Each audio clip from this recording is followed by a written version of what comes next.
What's good, YouTube? It's your boy, Blue Blood Sports TV, back at y'all with another one. So, retired, legendary, iconic, Hall of Fame, superstar, boxer turned trainer, Roy Jones Jr.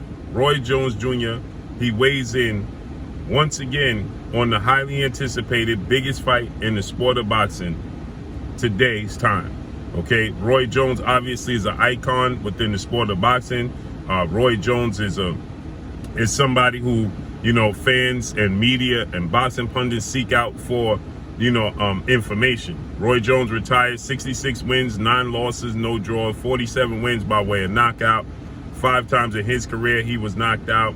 5'11" with a 74-inch arm reach, and arguably, in my opinion, it's not even arguably, but some would argue, the greatest athlete we ever seen grace the square circle with the total package. That being Roy Jones Jr. With that said, Roy Jones Jr., his career and his his record is deceiving, okay? And the reason I say that is because Roy Jones having 9 losses and being knocked out 5 times is very, very deceiving, okay? When Roy Jones first was knocked out, by Antonio Tarver back in May of 2004. That was his first official loss. He had that disqualification against Montel Griffin. That was back in 97, March of 97, the disqualification of Montel Griffin when he hit Montel Griffin while Montel Griffin was on his knees and got disqualified.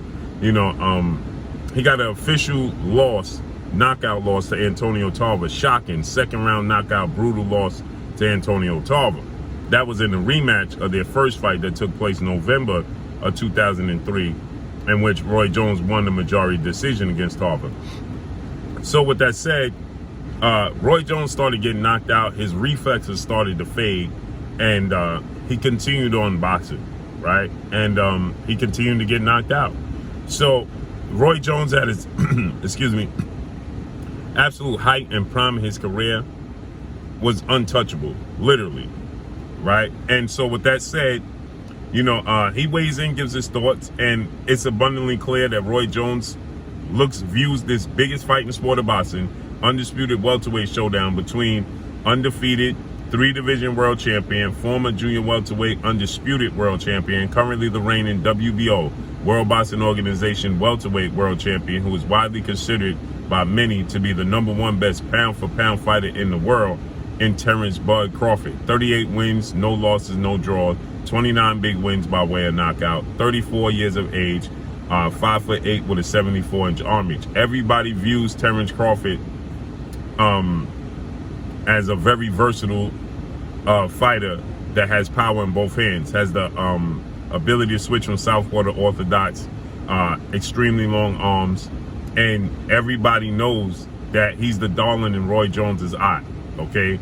Roy Jones makes it no secret when it comes to Terence Crawford that, he fancies Terence Crawford's style over most, including the biggest fight and his biggest rival in undefeated, unified 3-belt WBC, WBA, IBF welterweight world champion, superstar boxer, who is widely considered by many to be top 2, if not the #1 best pound-for-pound fighter in the world, in Errol "The Truth" Spence Jr. Errol Spence Jr. is 28 wins, no losses, no draw, 22 wins by way of knockout, 32 years of age, 5'9.5" with a 72-inch arm reach. With that said, Roy Jones and Errol Spence is a natural southpaw. Terence Crawford switched from orthodox to southpaw, and I could debate that.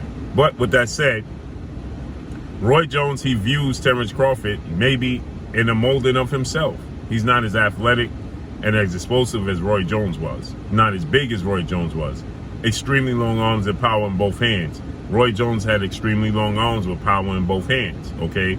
And you can't say, some people say, well, it's because Terence Crawford, in between fights, he wasn't enjoying the fruits of his labor like Errol Spence admitted to doing, hanging out, partying, and things of that nature, and having to have weight loss camps. That's not Terence Crawford.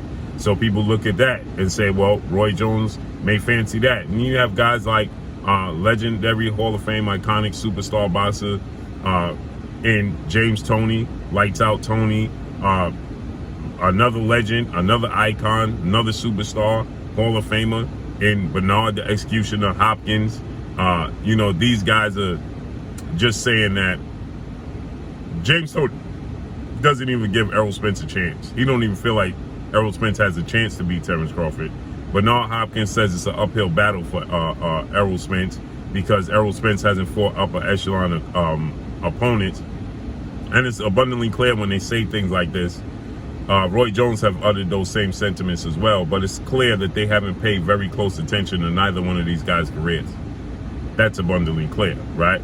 But with that said, Roy Jones, you know, he's had a change of heart. Initially, he stated that Terence Crawford is proven and Errol Spence is not proven. Errol Spence needs to fight better opposition. Hence, like I just said, Bernard Hopkins was saying the same thing, and that Errol Spence needs to step it up and prove himself. And but now Roy Jones seems to be having a change of heart, right? And Roy Jones is saying that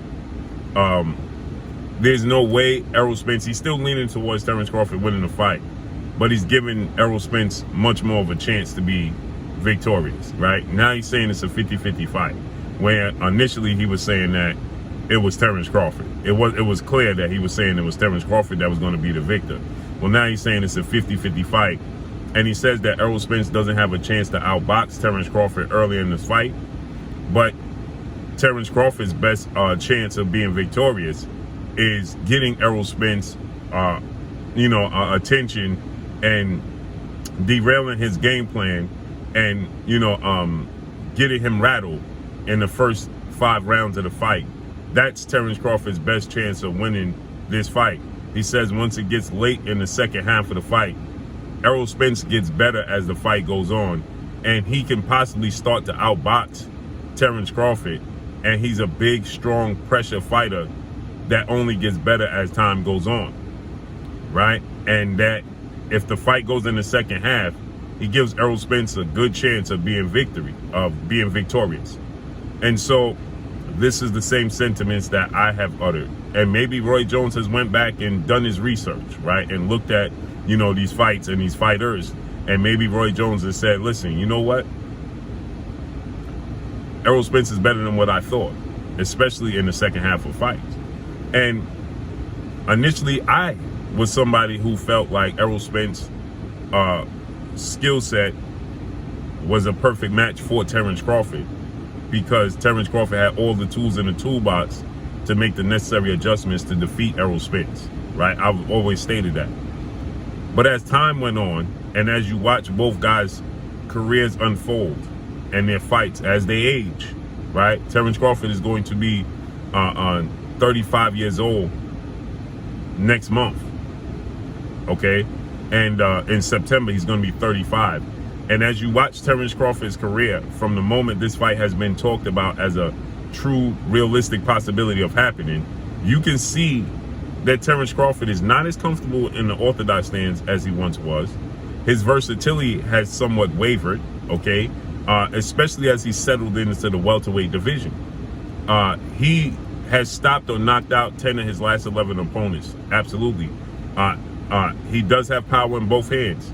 But when you watch Terence Crawford in the orthodox stance, which is the right hand stance, when he's in the orthodox stance, he gets hit a lot more than he once did. He's not as elusive as he once was. Okay, he's not as versatile as he once was. And so he looks uncomfortable when you fight him on the inside, because he has extremely long arms, and he needs you to be at mid-range to outside to get full extension on his punches. Now, he did drop Sean Porter with close-range punches. He did hurt Igor Kavalauskas, but even in those fights, you look at the body language from Terence Crawford. Igor Kavalauskas and Sean Porter are not the level of fighter Errol Spence is. And when you look at when they fought him on the inside, Andre Ward, retired, undefeated, Olympic gold medalist, Hall of Fame, iconic superstar boxer, he commentated the fight, and you listen to Andre Ward, he says he don't like the body language and the game plan of Terence Crawford against Egis Kavaliauskas because it's too early for him to be mixing it up with him, and he's getting hurt. He even unofficially got dropped in that fight, right? Egis Kavaliauskas was getting the best of him. He was beating him to the punch. He was being first, okay? He was landing the bigger, cleaner punches. Sean Porter, same thing, okay? In his fight with Sean Porter. Now, people look at the end results. He knocked out Egis Kavaliauskas, and he got the stoppage, 10th round stoppage victory over Sean Porter, which has never been done, dropping Sean Porter twice and getting the 10th round stoppage victory. So because of those end results, that's what majority of people look at. They don't look at what took place in between the beginning and the end results in its totality, right? And you watch those things, and that's Errol Spence's, that's Terence Crawford's weakness, and that's Errol Spence's strength. And as the fight goes on, Errol Spence gets more and more aggressive. He gets stronger as the fight goes on, and he gets more and more physical, right? He's very fundamentally sound. He changes levels very well, meaning that he goes to the body, back up top to the head, and back down to the body very fluidly, unconsciously, okay? And because he does those things, he's not thinking in the ring, he's just reacting. And when you can just react at the highest level in any sport, you going to be able to have a lot of success. And Terence Crawford, he does the same thing. But the problem is Terence Crawford, he needs to be a thinker, because he needs to think his way through the fight with Errol Spence, like Floyd Mayweather thinks his way through fights. He needs to be strategic. He can't let his mindset turn on the dog mentality and make it a street fight with Errol Spence, who's the naturally bigger guy, and the southpaw, so he takes away the southpaw advantage. When you look at Terence Crawford versus Victor Postol, you see the versatility, you see the ability to just stay on the outside, box, counter. That's a beautiful performance. His fight against Jose Benavidez Jr., that's a beautiful boxing performance. He thought his way through the fights. When he fought Egis Kavaliauskas and Sean Porter, it was a dogfight. He allowed himself to be in that dogfight. He cannot allow himself to be in the dogfight with Errol Spence Jr. And I believe that the chip on his shoulder is going to see him want to be a dog and try to get a knockout against Errol Spence Jr. So with that said, Roy Jones says as the fight goes on and gets late into the fight, he sees Errol Spence winning and giving himself a very big chance of winning the fight. And he feels like Terence Crawford's best chance to win the fight is early, to make a mark, make an impression on Errol Spence, get his attention, get him off his square, get him out of his game, and get him rattled. And I agree. I said that in the second half, the physicality of Errol Spence and the will of Errol Spence, and Errol Spence not fading in the second half, and his durability is going to prove to be a problem for Terence Crawford. But let's see how this unfolds and plays out. But Roy Jones seems to have a change of heart. That's all I got for y'all. Make sure you hit the like button. Drop a comment in the comment section. Let me know what y'all think. Y'all already know what it is. It's your boy Blue, Blue Blood Sports TV. Hate, like, comment, and subscribe. You haven't subscribed, hit the subscribe button, hit the like button, hit the bell icon to get all the new notifications. Follow me on Instagram at Blue Blood Sports TV, all one word. Y'all already know what it is. Shout out to the entire LDBC. Shout out to Black Nitty Roll. Make sure you like and share these videos. That's all I got for y'all. Peace.